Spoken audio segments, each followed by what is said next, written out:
यस्य काया धवस्ते वचन रचन में कम केवलम चाकलया।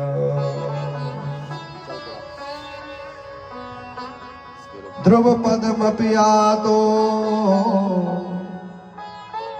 यत कृपातो ध्रुवोऽयम् सकल कुशल पात्रम् ब्रह्मपुत्रम् नतास्मि। हे प्रभु, हे नारद जी, जयति तव जयति, आपकी जय जयकार हो। जयति जगति माता मायाम, आपने जगत की माया को, सप्तमी विभक्ति है, जगति शब्द जो बनता है वो सप्तमी में की प्रत्यय जब प्राप्त होता है, प्रत्यय परस्त व्याकरण में, तो सप्तमी विभक्ति में जयति जगति बनता है, जगत शब्द बनता है, जगत शब्द से जगति बनता है सप्तमी में। आपने जगत की माया को जीत लिया है। जयति जगति मायाम यस्य काया धवस्ते, काया धवः, काया धवः कयाधु नंदनः, कयाधोः नंदनः कायाधवः। कयाधु के जो पुत्र हैं प्रहलाद जी के गुरु हैं आप, कोई साधारण थोड़ी है। कयाधोः अपत्यम, कयाधोः कायाधवः। नारद जी एक ऐसे संत हैं जिनके जो शिष्य हैं, दो बड़े शिष्य हैं, दो वृद्ध शिष्य हैं, दो छोटे शिष्य हैं। वाल्मीकि जी भी नारद जी के शिष्य हैं और व्यास जी भी नारद जी के शिष्य हैं। ध्रुव जी भी नारद जी के शिष्य हैं और प्रहलाद जी भी नारद जी के शिष्य हैं। तो नारद जी कोई साधारण नहीं है। और नारद जी जहां चिंता में पड़ जाए तो मामला गंभीर है, इसका मतलब। काया धवस्ते वचन रचन में एकम केवलम चाकलय्य। ध्रुव पदमपि यातो यत् कृपातो ध्रुवोऽयम् सकल कुशल पात्रम ब्रह्मपुत्रम नमामि। हे ब्रह्मा जी, हे नारद जी, आपकी कृपा से ध्रुव जी ने भी ध्रुव पद को प्राप्त किया। प्रणाम किया भक्ति माता ने नारद जी को। नारद जी ने कहा, माता जी चिंता मत करो, मैं हूं, मैं देखूंगा तुम्हारे बच्चों को, मैं सही करूंगा। और नारद जी वहां से निकल गए। कई संतों से पूछा लेकिन कोई जवाब उत्तर नहीं मिला।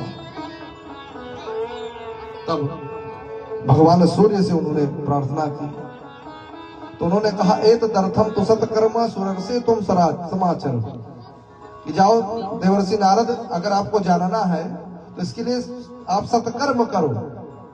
लेकिन सत्कर्म को भी सही से नहीं समझाया। सत्कर्म है क्या, नारद जी इसमें भटके। तब जाकर के सनक सनंदन सनातन सनत कुमार जो बद्री विशाल में मिले थे, अंतिम में उनसे नारद जी की भेंट हुई। तो नारद जी ने कहा, बस यही जानना चाहता हूं कि सत्कर्म क्या है। तो सनक सनंदन सनातन हंसने लगे, कहे आपको भी मालूम है लेकिन शब्द थोड़ा टेढ़ा हो गया। बात वही है जो आपको मालूम है। कहे क्या? कहे वही भागवत जी की कथा ही तो सत्कर्म है, और क्या? भगवान की कथा ही तो सत्कर्म है।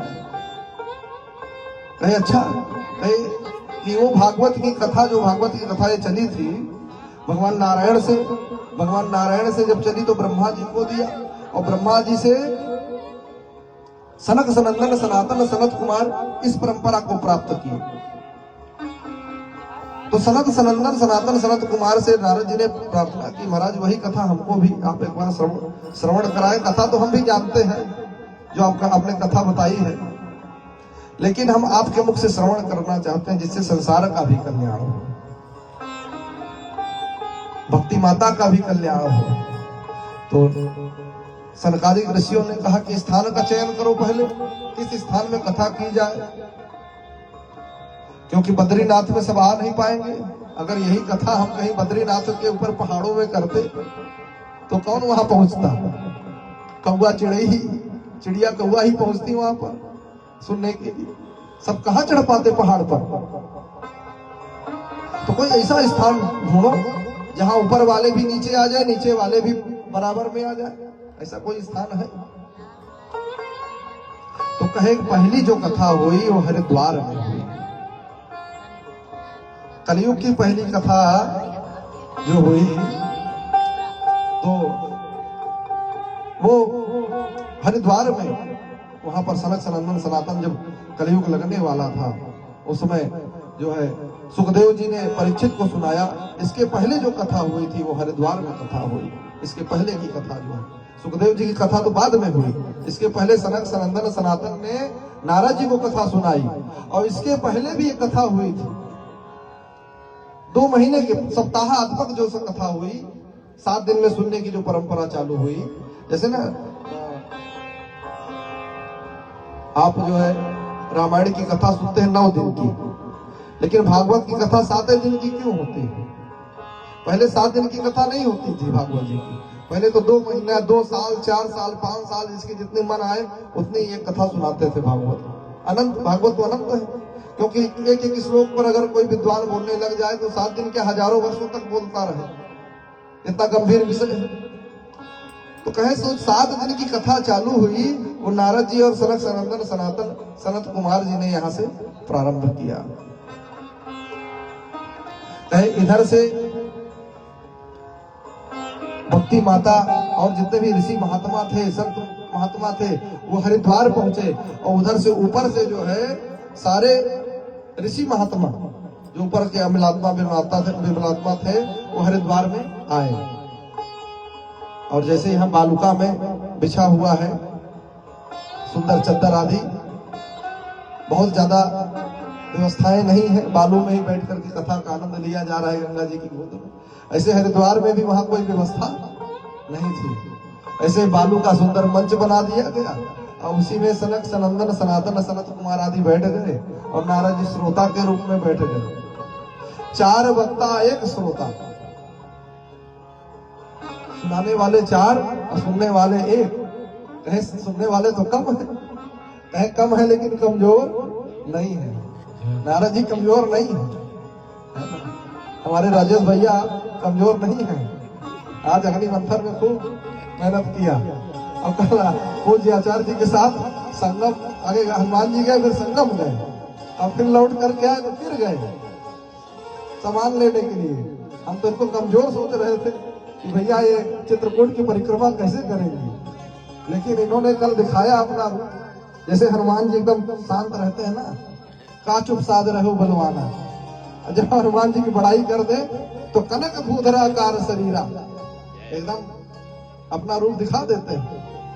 आगे शांत रहते हैं कि हमसे कुछ नहीं बनता, हम कुछ नहीं जानते। जहां जरूरत पड़ती है तो फिर कोई हटा भी नहीं सकता। बोले हनुमान जी महाराज की। तो सुंदर नारद जी ने ये मंच कथा का आरंभ की, कथा श्रोता बन करके बैठे और कथा आरंभ हुई। जैसे कथा आरंभ हुई श्रोता बढ़ने लगे, जय शब्द नमः शब्द होने लगा, उच्चारण होने लगा। अब तो जगह नहीं रह गई बैठने के लिए, क्या बैठे कहां? तो माता भक्ति भी आई और भक्ति के दोनों पुत्र ज्ञान वैराग्य युवा हो गए कथा के माध्यम से, और वो भी थाता थैया करते हुए कथा में आ गई। नारद जी से पूछा भक्ति माता ने, नारद जी मैं कहाँ बैठूं, मेरे लिए भी कोई स्थान है? तो नारद जी ने कहा आपका स्थान तो भक्तों के हृदय में है। जहां भगवान की कथा होती हो, जो भक्त मन लगा करके भगवान की कथा सुनता हो, उसके हृदय में आप जा करके बैठ जाओ। भक्ति माता उसी दिन से भक्तों के हृदय में जाकर के बैठने लगी और वही कथा का प्रारंभ हुआ। नारद जी ने पूछा कि भागवत कथा का कोई रहस्य है? ये भागवत करती क्या है, कैसे कैसे पापियों को तारती है? के विशुद्ध्यन्ति वदन्तु मह्यम सप्ताह यज्ञेन कथा कथामयेन। इस सप्ताह यज्ञ से कौन कौन किस किस प्रकार के लोग तर जाते हैं? तो सनक सनंदन सनातन ने कहा कि जिन ऐसे ऐसे लोग तर जाते हैं जिन्होंने कभी पाप छोड़ करके अन्य काम किया ही नहीं, जीवन पर्यंत ही जिन्होंने पाप किया है, ऐसे लोग भी अगर भागवत की कथा में आकर के बैठ जाएं तो वो भी तर जाते हैं। बड़े बड़े पापी भी तर जाते हैं, लेकिन तरेंगे कैसे? कहेंगे तरेंगे तभी जब कोई अच्छा गुरु मिलेगा जीवन में, वो हाथ पकड़ करके ले जाएगा, भागवत की कथा में बैठा देगा, गंगा जी का स्नान करा देगा, सबके सबके भाग्य की विषय नहीं है। गुरु की कृपा होगी तभी भागवत में बैठ सकते हैं। जैसे आचार्य जी पकड़ करके ले आए सबको, कहे चलो यज्ञ करो।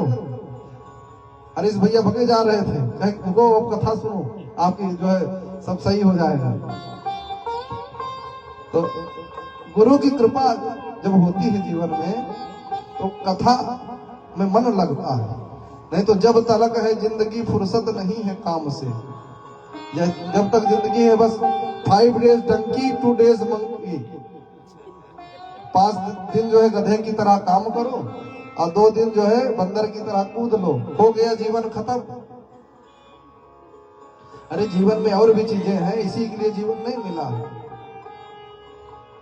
अंग्रेज लोग आकर के सुनते हैं, बैठते हैं, समझते हैं, हिंदी समझ नहीं पाते, फिर भी सुनने का प्रयत्न करते हैं कि क्या कह रहे हैं व्यास जी, ये क्या कहना चाह रहे हैं। ये चीजें तो बहुत अद्भुत चीजें हैं, इनको तो हमने कभी बाइबल में नहीं पाया। ये चीज जो बोल रहे हैं इसको कभी हमने अपने ग्रंथों में नहीं पाया। ये अध्यात्म की चीजें जो है ये हमको कभी नहीं मिली, लेकिन जिनको सहज रूप से मिल जा रही है वो इस चीजों को समझ नहीं पा रहे। गंगा जी जिनके बगल से बह रही हैं वो गंगा जी के महत्व को नहीं समझ रहे हैं, इसीलिए उनकी मुक्ति नहीं हो रही। किसी ने कहा कि गंगा जी में मछली रहती है, गंगा जी की उसकी मुक्ति नहीं होती है क्योंकि वो गंगा जी के महत्व को नहीं समझती। धोबिया जल बीच महत मरद पियासा, धोबी जो है जल के बीच में पियासा मरता रहता है। क्यों? क्योंकि उसको जल का महत्व नहीं पता है। इसी प्रकार मछली जल में रहत उदासी है ना, मछली जल में ही रहती है लेकिन उसकी मुक्ति नहीं होती। क्यों? क्योंकि उसके महत्व को, जल के महत्व को, गंगा जी के महत्व को नहीं जानती है। गंगा जी को जीवन भर देखा है ना। जैसे किसी का पिता कलेक्टर हो, अब बेटा है, दुनिया तो नमस्कार करेगी, यार कलेक्टर साहब आ गए, जाने दो बगल से जाने दो, हट जाओ कलेक्टर साहब आ गए। लेकिन बेटे के सामने से जब निकले कलेक्टर साहब तो बेटा कह रहे पिताजी सही से बैठो, डांट देगा पिता को। तो जिस प्रकार से जो चीजें सुलभ प्राप्त हो जाती हैं, सहज प्राप्त हो जाती हैं, मनुष्य उसका मतलब नहीं समझता है। उसी प्रकार ये कथा जिनको नहीं मिलती है, जिनके लिए बड़ी दुर्लभ है, वो इस चीजों को समझते हैं। लेकिन भारत के लोग इसको समझना नहीं चाहते हैं, दूर भागते हैं, क्योंकि उनको सुलभ है। गली गली में कथा हो रही, हर जगह कथा है, लेकिन उस चीज को नहीं समझ पा रहे। तो सुखदेव जी, सूत जी सौनकादि ऋषियों से कहते हैं, और यहाँ पर नारद जी से सनक सनंदन सनत कुमार कहते हैं कि ये सभी पापों को तारने वाली कथा है। कहे कैसे? कहे कि एक बार एक आत्मदेव नाम के ब्राह्मण निवास करते थे। कहां पर रहते थे? कहे कि अभूत पत्तन मुत्तमम तुंगभद्रा नदी तीरे, तुंगभद्रा नदी के किनारे एक सुंदर गांव था, एक सुंदर नगर था। पत्तन मुत्तमम, पत्तन माने नगर, सुंदर नगर था। वहां पर सरौत स्मारते सुनिष्णातो द्वितीय इव भास्कर, जैसे दूसरा कोई सूर्य हो, इस प्रकार से एक सुंदर विद्वान निवास करते थे जिनका नाम था आत्मदेव। उनकी पत्नी का नाम था श्रीमती धुंधली देवी। दोनों लोग सुंदर निवास करते थे। प्राय हम लोग सुनते हैं कि ब्राह्मण गरीब होता है, ब्राह्मण निर्धन होता है, लेकिन यहाँ पर ब्राह्मण ऐसा ब्राह्मण नहीं है। यहाँ पर कह रहे हैं कि सब चीज संपन्न है, धन भी है, संपत्ति भी है, ज्ञान भी है, लेकिन है क्या नहीं? सब चीज है फिर भी परेशान है। कहे एक चीज नहीं है। कहे क्या? कहे कोई तन दुखी तो कोई मन दुखी, कोई धन बिनु रहत उदास, थोड़े थोड़े सब दुखी, सुखी राम के दास। थोड़ा ना थोड़ा दुख सबको लगा रहता है, कोई पूर्णतया सुखी नहीं होता है संसार में। आप कितने भी बड़े आदमी के पास चले जाओ, कहो भैया आप सुखी हो, कहेगा नहीं हम तो इससे दुखी हैं, हमको रोग है, शोक है, हमको ये चीजें हैं, वो चीजें हैं। मतलब सुख है ही नहीं जीवन में। सुख है कहाँ? कहे भगवान के भजन में ही सुख है, भोग में सुख नहीं है। कहे जैसे खजुली होती है ना, खजुली को आप खजुआइए थोड़े देर तो सुख मिलेगा, जो सुख मिले ही दाद खजुआए, दाद हो जाए कहीं शरीर में, थोड़ा सा खजुलाइए तो शुरू शुरू में बड़ा अच्छा लगता है कि नहीं बड़ा आनंद आ रहा है, वो खजुलाओ थोड़ा सा और थोड़ा सा खजुलाओ, और जब ज्यादा हो जाता है तो वही फिर देखो बाद में क्या मजा देता है दाद खजुलाने पे। तो दाद खजुलाने में शुरू में अच्छा लगता है, लेकिन बाद में वही पीड़ादायक होता है। उसी प्रकार ये भोग जितना आप भोगते जाओ धीरे धीरे ये पीड़ादायक बनने लगता है। इसलिए जीवन में सुख तो हो, सुख के साथ भगवान का भजन भी जुड़ा रहे। किसी भजनकार ने कहा है, श्याम के मस्ती के मस्ताने हो गए।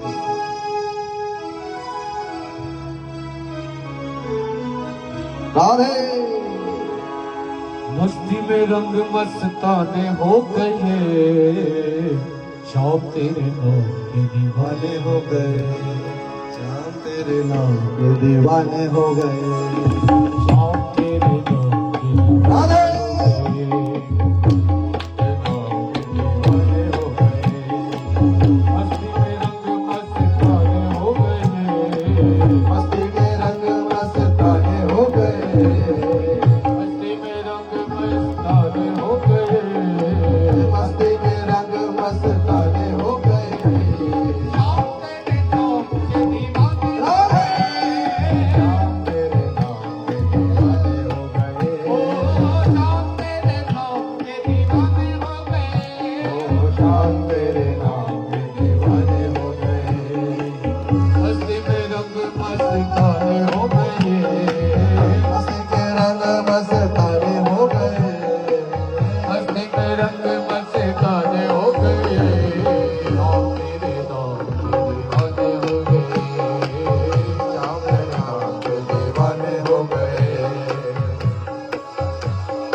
तेरे रहेंगे सदा, दिल के तू हमसे न हो न जुदा, तेरे रहेंगे सदा, दिल के तो हम न हो न जुदा, तेरे रहेंगे सदा, दिल के न तुमसे होंगे जुदा,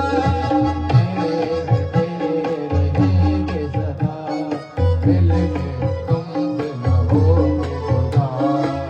जाने पहचाने क्यों बेगाने हो गए, जाने पहचाने क्यों बेगाने हो गए, जाने पहचाने क्यों बेगाने हो गए, जाने पहचाने क्यों बेगाने हो गए, शाम तेरे नाम के दीवाने हो गए, तेरे नाम के दीवाने हो गए,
सूरत से प्यार हो गया, सावरी सूरत से प्यार हो गया, सावरी सूरत से प्यार हो गया, सावरी सूरत से प्यार हो गया, सावरी सूरत से प्यार हो गया, बोलने वाले तेरा दरबार हो गया, बोलने वाले तेरा दीदार हो गया, चरणों में तेरे ही दीवाने हो गए, चरणों में तेरे ही दीवाने हो गए, हम तेरे नाम के दीवाने हो गए, हम तेरे नाम के दीवाने हो गए, मस्ती में रंग मस्ताने हो गए,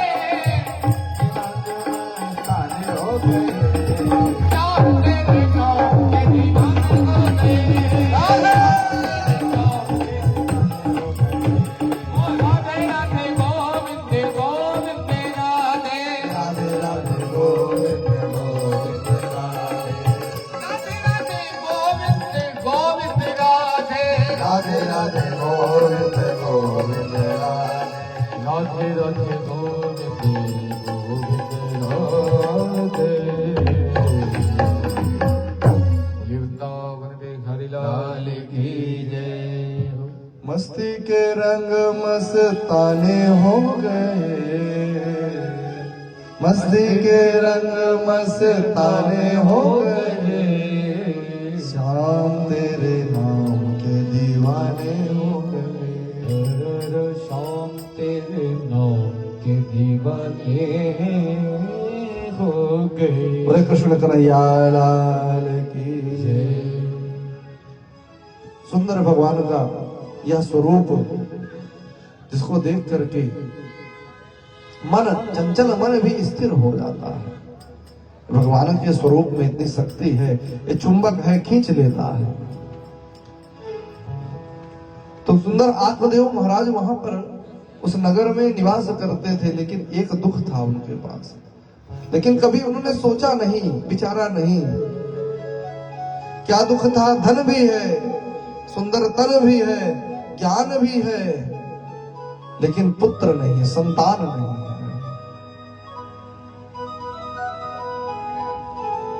मुंजा ज्ञानम प्रजाहीनम, है ना? बिना प्रजा के, बिना पुत्र के, प्रजा माने पुत्र, पुत्र के बिना ज्ञान जो है झूठा है। बिना पुत्र से पुत्र की गति भी नहीं है। शास्त्रों में लिखा है कि अगर आपने गृहस्थ जीवन में प्रवेश किया और आपके पुत्र नहीं हुआ तो समझिए आपकी मुक्ति नहीं बनने वाली, चाहे कोई उपाय कर लीजिए। अपुत्रस्य गतिर् नास्ति, और जब तक आपका पुत्र नहीं होगा तब तक आपको गति नहीं मिलेगी, क्योंकि आप जो है पितृ ऋण से उऋण नहीं होंगे, पितृ ऋण से छूटेंगे नहीं। हमारे ऊपर 4 ऋण होते हैं, जन्म लेते ही 4 लोगों को एहसान, 4 लोगों का उपकार होता है। मातृ ऋण, पितृ ऋण, देव ऋण, ऋषि ऋण। देवताओं का ऋण तो हम उतार देते हैं यज्ञ आदि करते हुए, देवताओं का ऋण को उतार देते हैं। ऋषियों के ऋण को तर्पण आदि से, पितरों के ऋण को तर्पण आदि से उतार देते हैं। और पिता के ऋण को कैसे उतारते हैं? पुत्र को उत्पन्न करके। जब हमारे कोई पुत्र हो जाता है तो पिता के ऋण से हम अपने आप मुक्त हो जाते हैं। लेकिन एक ऐसा ऋण होता है जिससे मनुष्य कभी मुक्त नहीं होता है, वो ऋण है मातृ ऋण। क्योंकि हम माता कभी नहीं बन सकते, पिता तो बन सकते हैं लेकिन माता नहीं बन सकते। इसलिए माता का ऋण कभी खत्म नहीं होता है। हमारे यहाँ जगत गुरु शंकराचार्य जी सबसे बड़े सन्यासियों में होते हैं, लेकिन अगर माता आज्ञा कर दे कि